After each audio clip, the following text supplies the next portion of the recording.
God does not condemn, he convicts. God does not condemn, he convicts. Meaning God will never, never, never, never, never hold anything over your head to make you feel shame or embarrassment. But what he will do is prick at your heart to have you rethink your actions, to feel remorseful. And it's going to urge you, prayerfully and hopefully, urge you to turn away from the sin, helping you to strive to make better choices. God will never, never make you want to run away and hide, right? Sinking more into sin, because it's just like, man, I can't seem to get this right? You feeling like, I can't seem to get this right. I'm not a good person. Like, you beating yourself up. God never wants to beat you up. He wants you to rethink what you are doing. He wants you to rethink of what you are doing. Like, did I make a good? I don't think that was a good choice. I don't think I should have said that. I don't think I should have done that. I got to do better.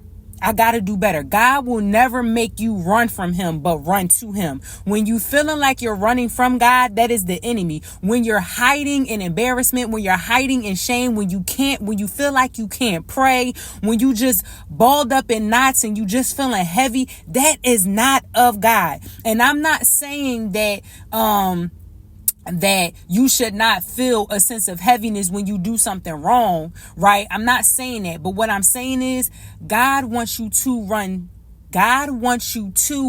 to him and not from him. The enemy wants to keep you bound. The enemy wants to keep you in shame. The enemy wants to keep you in embarrassment. The enemy wants to keep you hiding. Just like Adam and Eve did in the garden. They hid from God.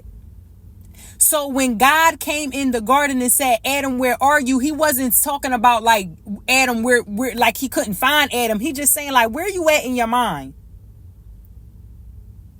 Because he knew something was wrong. He like, Adam, where you at? Not physically where you at, but where you at? The enemy will make you run and hide. God wants to have the conversation. Let's talk about this. Let's dissect this. Why did you do that? He wants to point it out so we can begin to uncover what's really happening on the inside. So he can pull it up and pull it out of you. He does not want you to stay in the same place. That's what a good parent does. They sit down and they have a conversation with you. Let's talk about this. Why did you do this when I said don't do that? Why? Okay, what can we do better the next time? That's what should be happening.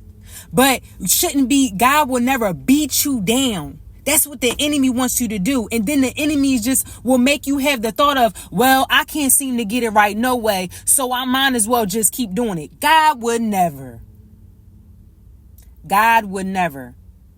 God wants us to grow. He wants us to mature. The enemy wants us to stay the same. So remember that God would never condemn, but he will convict.